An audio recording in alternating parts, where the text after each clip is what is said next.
नमस्कार, जोहार, राधे राधे। दोस्तों आप सभी का स्वागत है आपके अपने चैनल मूव ऑन स्टडी में। आज मैं आप लोगों के सामने क्लास 11th का फिजिक्स सेट नंबर लेके आया, मॉडल सेट नंबर 1 लेके आया, जो काफ़ी महत्वपूर्ण होने वाली है। तो चलिए मैं स्टार्ट करता हूँ क्वेश्चन के साथ। ये जैक के द्वारा जारी किया गया मॉडल सेट है। First of all question is start now.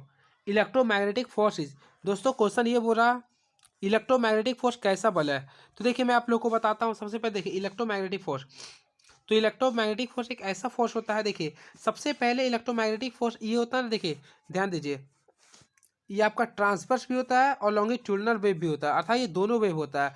और इसमें अट्रैक्टिव और रिपल्सिव दोनों होती है, ठीक है। अर्थात दोस्तों इसका जो राइट आंसर होगा ऑप्शन नंबर सी होगा। मैं हिंदी में बता देता हूँ, अट्रैक्टिव एज वेल है रिपल्सिव। अब देखिए क्वेश्चन ये आता है अट्रैक्ट कब होते हैं। देखिए सबसे पहले अगर नॉर्थ टू नॉर्थ रहेगा तो ये रिपल्सिव हो गए। क्या होगा दोस्तों? रिपल्सिव होंगे, रिपल्सिव करेंगे। लेकिन अगर नॉर्थ टू साउथ है ना तो ये अट्रैक्ट करेंगे। अगर डायरेक्शन सेम रहेगा, अगर सेम डायरेक्शन रहेगा, मान ली माइनस माइनस है, तो ये आपका अगर डायरेक्शन सेम रहेगा तो रिपल्सिव होगी, ध्यान दीजिएगा। और अगर डायरेक्शन अलग अलग है तो अट्रैक्टिव होगी। तो ये होता है विद्युत चुंबकीय बल के लिए, ठीक है। तो अर्थात दोस्तों इलेक्ट्रोमैग्नेटिक फोर्स में अट्रैक्टिव एज वेल है रिपल्सिव इन नेचर होती है। और ये जो ना इसका जो वैल्यू होता है, अर्थात इसका जो वैल्यू होता है 1 बाय, इसके लिए वैल्यू जो आता है 3 × 10⁸ मीटर पर सेकेंड आता है इसका, ठीक है। अब चलिए मैं नेक्स्ट क्वेश्चन की ओर बढ़ता हूँ। एक फर्मी, तो देखिए एक फर्मी इक्वल टू जो होता है ना 10⁻⁻10 मीटर होता है, 10⁻⁻10 मीटर होता है। अर्थात एक फर्मी इक्वल टू 10⁻⁻15 मीटर होता है। आप लोग इससे पहले मैं बताता हूँ। देखिए दो प्रकार के होते हैं, एक होता है पॉजिटिव में होता है, एक नेगेटिव में होता है। तो पॉजिटिव जो स्टार्ट होता है डेका से और नेगेटिव स्टार्ट होता है डेसी से। Deci, centi, milli, micro, nano, pico, femto, octo, zepto इस टाइप से होता है, ठीक है दोस्तों। चलिए नेक्स्ट क्या लिख रहा है? पार्श्विक मात्रक है। तो पार्श्विक जो मात्रक होता है, ध्यान दीजिए, दूरी का जो मात्रक अर्थात डिस्टेंस का यूनिट होता है, द ऐसा unit of distance is called पार्श्विक होते हैं। क्या बोलते हैं दोस्तों? पार्श्विक। और दूरी मापने की सबसे लंबी ऊंचाई, लंबी यूनिट पार्श्विक को ही कहते हैं। क्लियर है दोस्तों? अब देखिए मैं ऑपरेशन कर देता हूँ ताकि आप लोग का कन्फ्यूजन जरा सा भी ना हो। देखिए टाइम का ऐसा ही मात्रक जो होता है वह सेकेंड होता है। क्या होता है फ्रेंड्स? सेकेंड होता है। और डिस्टेंस का ऐसा ही मात्रक होता है मीटर। और फ्रीक्वेंसी का होता है हर्ट्ज होता है। और स्पीड का जो होता है ना मीटर पर सेकेंड होता है। इस टाइप से आप लोग याद रखेंगे। चलिए नेक्स्ट, एक a m u equal to कितना होता है? तो देखिए दोस्तों याद रखिएगा, एक a m u equal to 1.66, मैं लिख देता हूँ, देखिए ध्यान दीजिए, 1.66 इंटू 10⁻⁻27 kg होता है। तो ऑप्शन नंबर 20 का आंसर हो गया। अगर क्वेश्चन आता है ए एम यू का फुल फॉर्म क्या होता है तो आप लोग बता सकते हैं? बत, बता सकते हैं? आप लोग कमेंट बॉक्स में लिखिएगा। Next, dimensional formula of pressure is, तो देखिए सबसे पहले प्रेशर क्या होता है? प्रेशर जो होता है दोस्तों फोर्स पर एरिया, अर्थात फोर्स पर area is known as pressure. अब देखिए फोर्स का ऐसे मात्रा क्या होता है? न्यूटन। वैसे हम लोग इससे हम लोग जानते हैं force equal to m a होता है और इसका क्या होता है? एम स्क्वायर होता है। तो इस टाइप से आप लोग निकालेंगे। तो अगर आप लोग डायमेंशनल फार्मूला फोर्स का अगर निकालते हैं ना तो देखिए आपका आएगा एम आ जाएगा, एल माइनस आ जाएगा, टी माइनस टू आ जाएगा। आप लोग निकाल दीजिएगा। तो यानी ऑप्शन नंबर कहाँ मिल रहा? तो ऑप्शन नंबर ए होगा। यानी कि डायमेंशनल फार्मूला ऑफ दाब का क्या होगा? एम एल माइनस वन और टी माइनस टू होगा। क्लियर है फ्रेंड्स? एम शो यहाँ पे मीटर शो करता है, एल से लेंथ शो करता है, टी से टाइम शो करता है। और दाब का देखिए, दाब यानी कि होता है, देखिए दाब यानी प्रेशर, प्रेशर का फॉर्मूला होता है फोर्स बाय एरिया। अब देखिए फोर्स का ऐसा ही मात्रा होता है न्यूटन और एरिया का सेम मात्रा होता है मीटर स्क्वायर। अर्थात देखिए न्यूटन पर मीटर स्क्वायर को हम लोग बोलते हैं 1 पास्कल। तो इसका ऐसा मात्रा पास्कल भी बोल सकते हैं फ्रेंड्स, और न्यूटन पर मीटर स्क्वायर भी कह सकते हैं, ठीक है।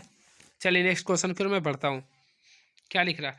यदि देखिए यदि एक व्यक्ति 10 मीटर उत्तर की ओर, 20 मीटर पूरब की ओर जाता है। देखिए सबसे पहले मान लीजिए कोई व्यक्ति यहाँ से चलना स्टार्ट करता है, 10 मीटर उत्तर की ओर गया। देखिए 10 मीटर उत्तर की ओर गया, मान ली ओ से चलना स्टार्ट किया, 10 मीटर उत्तर की ओर गया।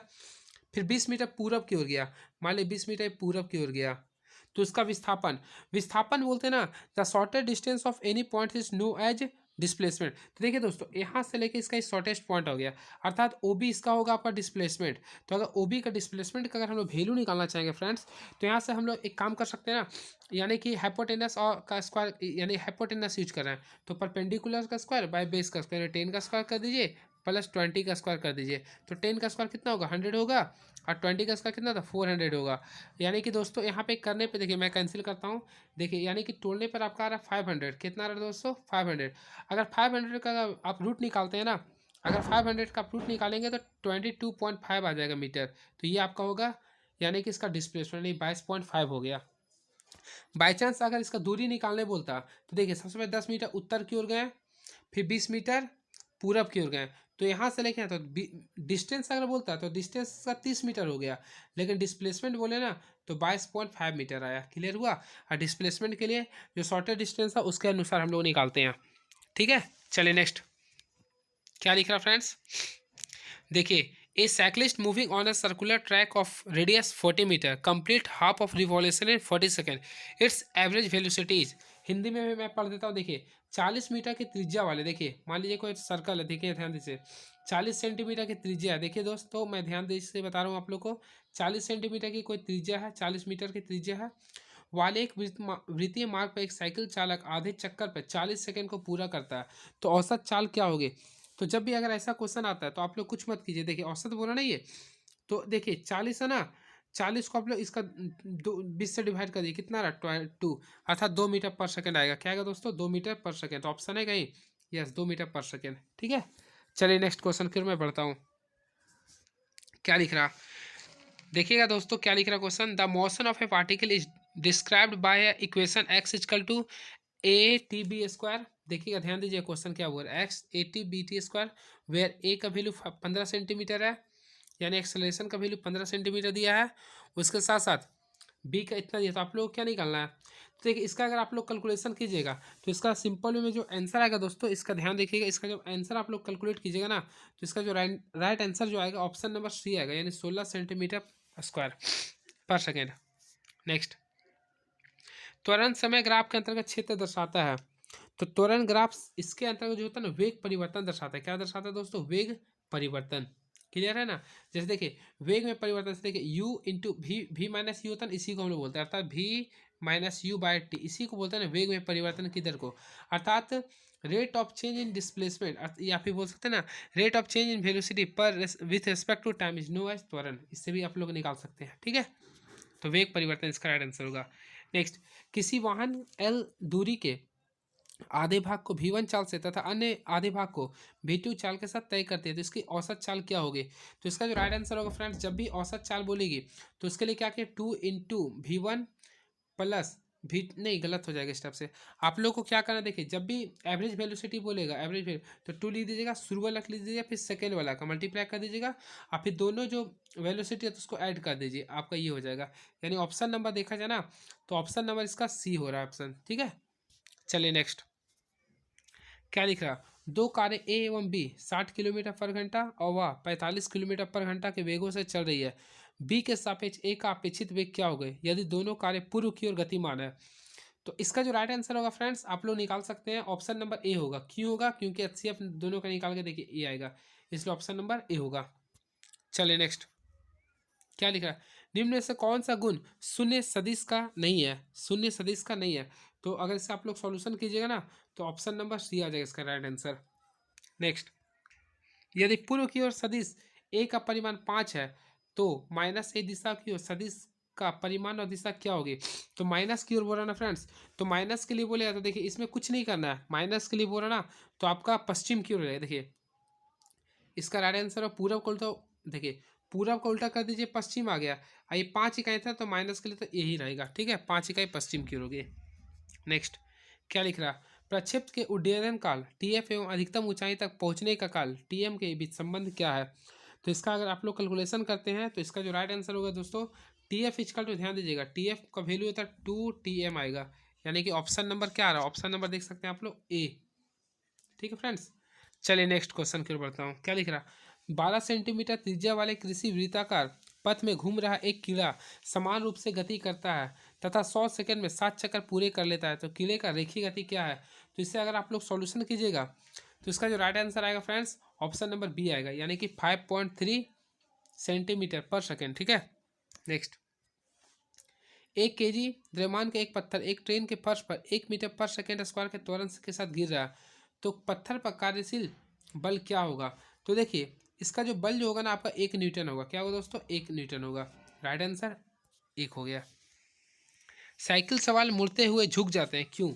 ए cyclist bends will taking turn on, क्यों क्यों यानी क्यों मुड़ जाते हैं, इसके लिए आवश्यक है ना अभिकेंद्र के, क्योंकि जब भी केंद्र की ओर हम लोग लगाते हैं तो वहाँ पे अभिकेंद्र बल बोलते हैं। अगर आप लोग जब भी कहीं टर्निंग में घूमते हैं दोस्तों तो उसे बोलते हैं अभिकेंद्र बल, तो अभिकेंद्रीय बल उत्पन्न करने के लिए होता है, ठीक है। किसी मेज पर एक पुस्तक रखी गई है, मेज पर पुस्तक की क्रिया एवं पुस्तक के मेज की प्रतिक्रिया के बीच का कोण क्या होगा? तो इसका जो राइट आंसर होगा फ्रेंड्स ऑप्शन नंबर 180 डिग्री होगा। जब भी होगा तो सीधी होती है ना, तो 180 डिग्री होगी। नेक्स्ट, बल एवं विस्थापन के गुणनफल को क्या कहते हैं? यानी the product of force and displacement is known as. तो देखिए इसको जो कहते हैं कार्य कहते हैं, क्या कहते हैं फ्रेंड्स? कार्य कहते हैं। देखिए हम लोग पहले पढ़ के आए डब्ल्यू, डब्ल्यू इक्वल टू क्या होता है? एफ एस होता है। यानी कि दोस्तों the product of force and displacement is known as work होता है, यानी ऑप्शन नंबर डी। इसका ऐसा ही मात्रक क्या होता है आप लोग बता सकते हैं? इसका ऐसा मात्रक होगा जूल। क्या होगा फ्रेंड्स? जूल। देखिए जूल लिख देता हूँ, JULE होता है, ठीक है। चलिए नेक्स्ट, एक लड़का 20 सेकेंड में 1 मीटर ऊंचाई तक 1 kg के द्रव्यमान को उठाता है, तो शक्ति क्या है? तो देखिए शक्ति किससे कहते हैं आप लोग को पता है? द रेट ऑफ, देखिए सबसे पहले इसे शक्ति बोलते हैं। The the ability of the rate of doing work is known as power. तो रेट निकालना आपको, तो इसका जो राइट आंसर आएगा दोस्तों, यानी कि ऑप्शन नंबर 20 के जो आएगा ना 0.5 आएगा, ठीक है। नेक्स्ट, एम द्रव्यमान की एक गेंद भी चाल से किसी दीवार से टकराती है तथा समान चाल से समान रेखा से वापस लौटती है, यदि दीवार के द्रव्यमान को अनंत माना गया है, तब दीवार पर गेंद के द्वारा किया गया कार्य क्या होगा? तो इसका जो राइट आंसर होगा फ्रेंड्स ऑप्शन नंबर बी होगा, यानी कि 0 होगा। क्या होगा फ्रेंड्स? 0। नेक्स्ट, निम्न में किसके लिए द्रव्यमान केंद्र पिंड के बाहर स्थित होता है? तो बाहर बोला नहीं है, तो बाहर जो होता है फ्रेंड्स ऑप्शन नंबर डी कीजिए, यानी कि चूड़ी। नेक्स्ट, क्या लिख रहा? एक बिंदु द्रव्यमान m किसी त्रिज्या r एवं द्रव्यमान m वाले गोलीय कवच में कवच के केंद्र से r/2 दूरी पर स्थित है। बिंदु द्रव्यमान का पर कवच द्वारा लगाए गए गुरुत्वाकर्षण बल क्या होगे? तो इसका फार्मूला से आप लोग कर सकते हैं, तो इसका ऑप्शन नंबर होगा सी, 0। ठीक है दोस्तों। नेक्स्ट देखिए 10 ग्राम पिंड का पृथ्वी से पलायन वेग, हमेशा याद रखिए पलायन वेग जो होता है 11.2 होता है, ठीक है, इसे याद कर लीजिएगा। पलायन वेग 11.2 किलोमीटर पर सेकेंड है। वायु के प्रतिरोध को अनदेखा करते हुए 10 kg लोहे की गेंद को पृथ्वी से पलायन वेग क्या होगा? तो इससे आप लोग कैलकुलेशन कीजिएगा ना दोस्तों, तो ऑप्शन नंबर सी आएगा इसका आंसर, ठीक है। ऑप्शन नंबर सी ही आएगा, ठीक है। चलिए नेक्स्ट क्वेश्चन फिर मैं पढ़ता हूँ। प्रतिबल क्या है, यानी स्ट्रेस क्या है? तो देखिए स्ट्रेस जो होता है ना वो आपके एक प्रकार टेंसर होते हैं, यानी कि ऑप्शन नंबर डी होगा, यानी कि प्रदिश होते हैं। स्ट्रेस एक प्रकार प्रदिश होते हैं। नेक्स्ट, हुक्स के नियम के अनुसार यदि प्रतिबल बढ़ता है तो प्रतिबल की विकृति का अनुपात क्या होता है? तो देखिए नियत रहता है, कांस्टेंट होता है, एट कांस्टेंट होता है इसमें, यानी कि नियत रहेगा, ठीक है दोस्तों। इसका हुक्स लॉ आप लोग पढ़े होंगे। हुक्स लॉ क्या बोलता है? Strain produce on a body is directly proportional to stress. Next, which of the following is associated with liquid only and not for gases? तो इसका जो राइट आंसर होगा फ्रेंड्स ऑप्शन नंबर ए, पृष्ठ तनाव। कौन सा केवल द्रव से संबंधित और गैसों से नहीं? तो पृष्ठ तनाव। अब पृष्ठ तनाव की वजह से ही आप लोग का जो बारिश होता है ना उसका बूंद की आकृति गोल होती है। नेक्स्ट, बर्नौलिस के प्रमेय का अनुप्रयोग में को किस में देखा जा सकती है? तो जो छप्पर उड़ता है ना दोस्तों वो बर्नौलिस का थ्योरम उसमें फॉलो होता है। तो ऑप्शन के अनुसार अगर चले जाए तो वायुयान के गति, ऑप्शन नंबर ए होगा इसमें।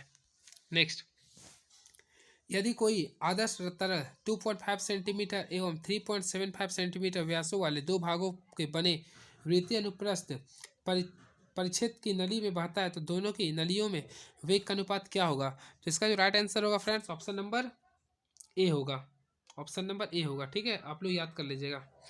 नेक्स्ट, क्या हो रहा? Dimensional formula of specific heat capacity. तो इसका जो डायमेंशनल फार्मूला होता है फ्रेंड्स, यानी कि स्पेसिफिक हीट कैपेसिटी का, वो मैं बताता हूँ आप लोग को, ऑप्शन नंबर डी होगा। क्या होगा फ्रेंड? डी होगा। नेक्स्ट, चलिए नेक्स्ट क्वेश्चन की ओर बढ़ता है जो काफ़ी महत्वपूर्ण होने वाली है, देखिएगा ध्यान दीजिएगा। क्या लिख रहा? तापीय चालकता का विमीय सूत्र क्या होती है? तो dimensional formula of thermal conductivity. तो इसका जो होती है ना दोस्तों ऑप्शन नंबर बी होगा, MLT-3 K-1। एक वस्तु 7 मिनट में 60 डिग्री सेल्सियस से 40 डिग्री सेल्सियस तक ठंडी हो जाती है तो अगले 7 मिनट के पश्चात उसका तापमान कितना होगा? तो इसे आप लोग सॉल्यूशन करेंगे तो इसका ऑप्शन नंबर सी आ जाएगा, 28 डिग्री सेल्सियस। आप लोग मिला दीजिएगा, ठीक है। नेक्स्ट, उष्मा गति का प्रथम नियम होता था, first law of thermodynamics is law of conservation of, इसमें क्या होगा? तो ऑप्शन नंबर सी मारिए, एनर्जी पे करता है, यानी ऊर्जा संरक्षण पे शो करता है वो।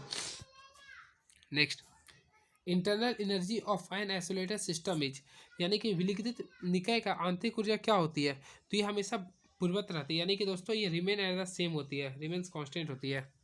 नेक्स्ट, एक कार्नोट इंजन 127 डिग्री सेल्सियस तथा 27 डिग्री सेल्सियस के मध्य कार्यशील है, इसकी दक्षता ज्ञात कीजिए।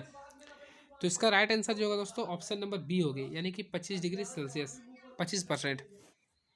सीपी और सीबी का अंतर होता है, सीपी तथा सीबी का अंतर होता है, तो सीपी तथा सीबी का जो अंतर होता है उसे बोलते हैं आर। क्या बोलते हैं फ्रेंड्स? आर।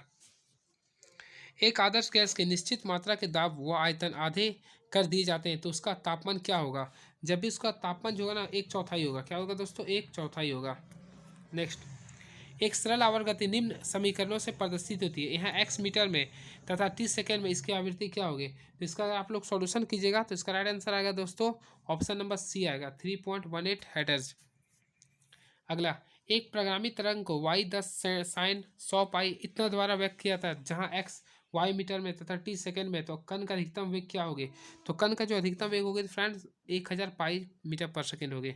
अब लास्ट क्वेश्चन, डॉपलर प्रभाव लागू होते हैं, तो डॉपलर प्रभाव जो लागू होते हैं फ्रेंड्स ऑप्शन नंबर सी होगा, ध्वनि और प्रकाश दोनों के लिए होते हैं। देखिए, ध्वनि के लिए कैसे होगी? देखिए, अगर कोई गाड़ी स्टार्ट होती है चलने के लिए, तो आप लोग देखते हैं ना, जितना दूर है वहाँ पे आवाज़ कम आएगा। अगर गाड़ी मान लीजिए कि दूरी में है तो आप लोग के कानों में आवाज़ कम आएगी, लेकिन जैसे जैसे सामने अगर आपके आती है ना, तो आवाज़ तेज़ी से सुनाई देती है उसकी सीटी का, तो इसे बोलते हैं डॉपलर प्रभाव। ठीक है, तो चलिए, सेट नंबर 1 का मैं पूरे ऑप्शन ऑब्जेक्टिव में बता दिया हूँ। अब नेक्स्ट आऊँगा ऑब्जेक्ट सेट नंबर 2 लेकर। चलिए, थैंक यू सो मच।